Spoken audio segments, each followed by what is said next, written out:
When I look at what's happening with central bank policy coordination across advanced economies right now, the word that comes to my mind isn't disagreement, it's fracture. And that should worry us more than any single policy mistake ever could. Let me start with something that might sound counterintuitive. We're living through what could be the most dangerous period for global monetary coordination since the early 1970s, yet most people haven't even noticed. There are no dramatic headlines, no crisis summits, no emergency meetings, just a quiet, systematic breakdown in the basic assumptions that have governed how major central banks work together for the past 4 decades. But here's the thing that should make you pay attention. We're living through what could be the most dangerous period for global monetary coordination since the early 1970s. Yet most people haven't even noticed. There are no dramatic headlines, no crisis summits, no emergency meetings, just a quiet, systematic breakdown in the basic assumptions that have governed how major central banks work together for the past 4 decades. Right now, as I'm speaking to you, the Federal Reserve is holding its policy rate at 3.5 to 3.75% while wrestling with tariff-induced inflation pressures. The European Central Bank has its deposit rate at 2.0%, focused on supporting anemic growth. The Bank of Japan just raised rates to 0.75%, signaling confidence in domestic wage growth. And the People's Bank of China is maintaining rates around 3.0% while managing deflation risks. That 150 to 200 basis point spread between the Fed and the ECB alone represents the widest sustained policy divergence we've seen between these institutions in decades. But it's not just the numbers.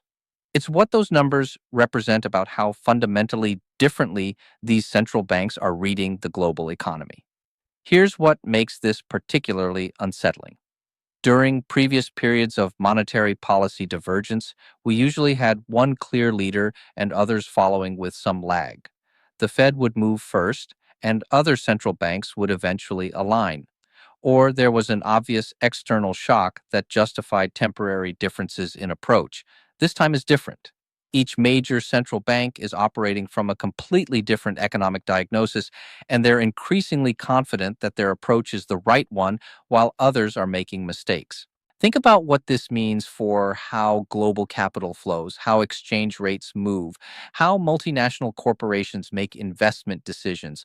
When the world's major monetary authorities can't agree on basic questions like whether inflation is the primary threat or whether growth needs more support, you get the kind of systematic uncertainty that starts to reshape entire economic relationships. And let me be clear about something. This isn't a temporary disagreement that will resolve itself once we get more data. The divergence we're seeing reflects deeper structural changes in how these economies are evolving, changes that may make coordination much harder going forward. Consider what's driving the Fed's position right now. They're dealing with an inflation rate that's running above their 2% target, complicated by tariff policies that create ongoing price pressures. Their dual mandate requires them to balance this against labor market conditions that have shown some softening. So they're caught between the need to keep inflation expectations anchored and the risk of tightening too much into a slowing economy. The ECB, meanwhile, is looking at a Eurozone where inflation is much closer to target, but growth is struggling to gain momentum. They've cut rates 5 times since June 2024, and their primary concern isn't price stability anymore. It's whether the European economy can generate enough demand to sustain even modest growth rates. The Bank of Japan represents yet another perspective entirely. After decades of fighting deflation, they're finally seeing wage growth that might be sustainable. So, while other central banks worry about either inflation or growth, the BOJ is trying to navigate what might be their only opportunity in a generation to normalize monetary policy without crushing economic momentum. These aren't small tactical differences, they represent fundamentally different views about what the primary risks are to the global economy. And here's what makes this particularly dangerous.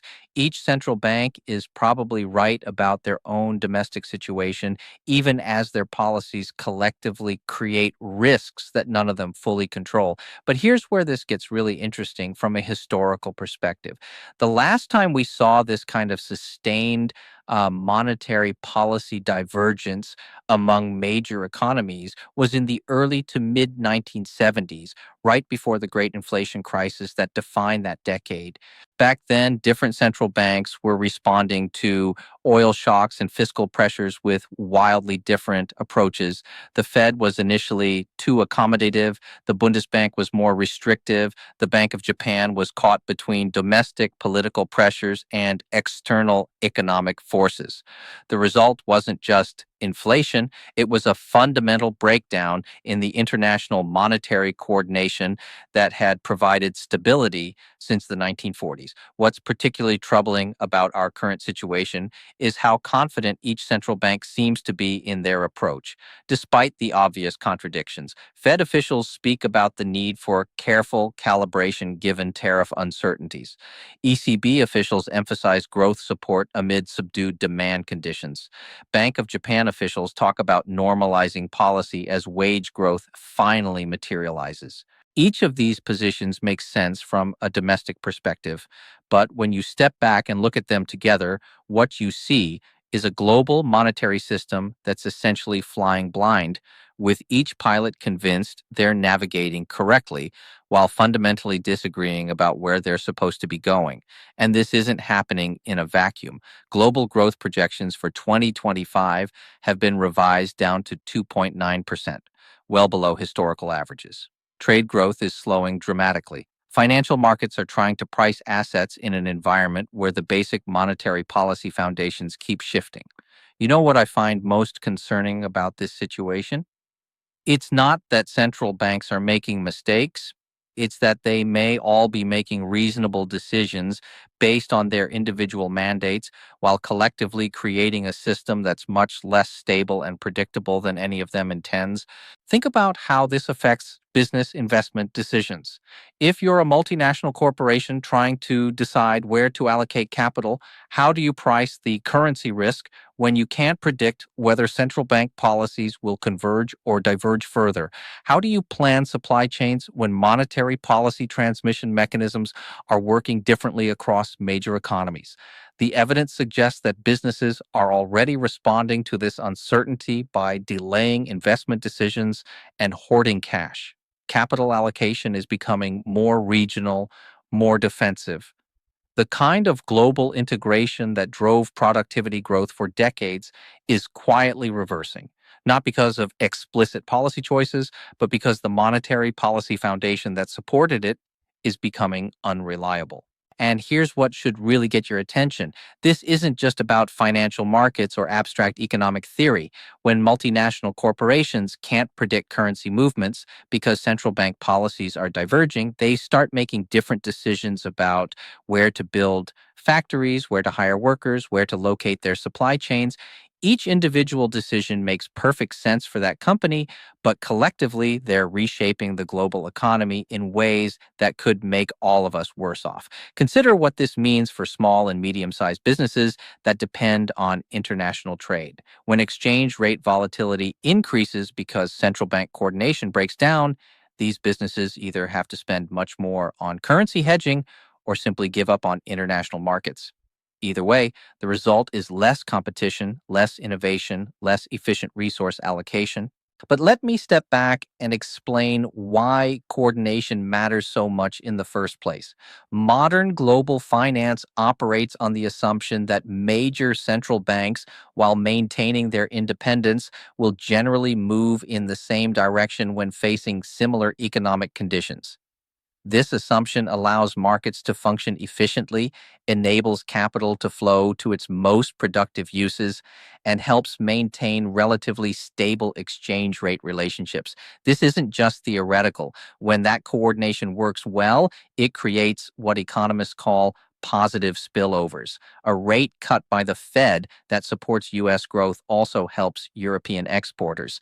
ECB easing that boosts Eurozone demand also benefits Asian manufacturers. Japanese monetary policy normalization that reflects healthy wage growth signals broader regional recovery. But when central banks are pulling in different directions, you get negative spillovers instead. The Fed's tariff-conscious monetary policy creates uncertainty that dampens European business investment. ECB rate cuts that weaken the euro make Japanese export competitiveness more challenging. BOJ normalization that strengthens the yen creates deflationary pressures that other central banks then have to counter. When that assumption breaks down, you don't get dramatic immediate effects. Instead, you get a gradual increase in risk premiums, a pulling back from long term commitments, a preference for domestic over international investments. The global financial system doesn't collapse, it just becomes steadily less efficient and more fragmented. Think about what this means for pension funds and insurance companies that need to invest for the long term. When they can't predict how major currency relationships will evolve because central bank policies are diverging unpredictably, they have to hold larger cash buffers and invest more defensively. That means less capital available for productive investments, less funding for innovation, less support for the kind of long term projects that drive economic growth. And here's the thing that should really worry us. This divergence is happening at a time when the global economy faces unprecedented challenges that arguably require more coordination, not less. Climate change, demographic transitions, technological disruption, geopolitical tensions, these are issues that cross borders and affect all major economies. Yet our monetary policy frameworks are becoming less aligned just when we need them to be more aligned. There's another dimension to this that I think deserves attention. The divergence we're seeing isn't just about current policy settings, it's also about how different central banks are thinking about their future frameworks and objectives. The Fed is in the middle of reviewing its monetary policy framework, considering whether average inflation targeting still makes sense in the current environment. They're asking fundamental questions about whether their dual mandate of price stability and maximum employment can be effectively pursued when trade policies are creating persistent inflation pressures that traditional monetary policy can't easily address. The ECB has updated its strategy to explicitly acknowledge that structural changes will make uncertainty a defining characteristic of the inflation environment for the rest of this decade.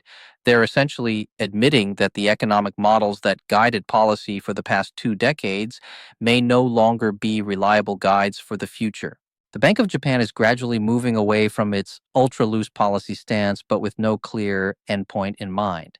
After decades of trying to generate inflation and failing, they're now trying to figure out how to manage inflation without crushing the wage growth that finally seems to be taking hold. The People's Bank of China, meanwhile, is dealing with deflationary pressures and property market instability while trying to maintain currency stability amid global trade tensions. Their approach increasingly resembles crisis management rather than systematic monetary policy. These aren't just technical adjustments. They represent fundamental questions about what central banks should be trying to accomplish and how they should go about it. And when central banks can't agree on basic questions like whether inflation targeting is still the right framework, coordination becomes much more than just a matter of setting similar interest rates. What makes this particularly complex is that each central bank is responding to real economic changes in their respective jurisdictions. The Fed is dealing with a labor market that's shown signs of softening while inflation remains above target. The ECB is managing an economy where growth has been consistently weak while price pressures have moderated.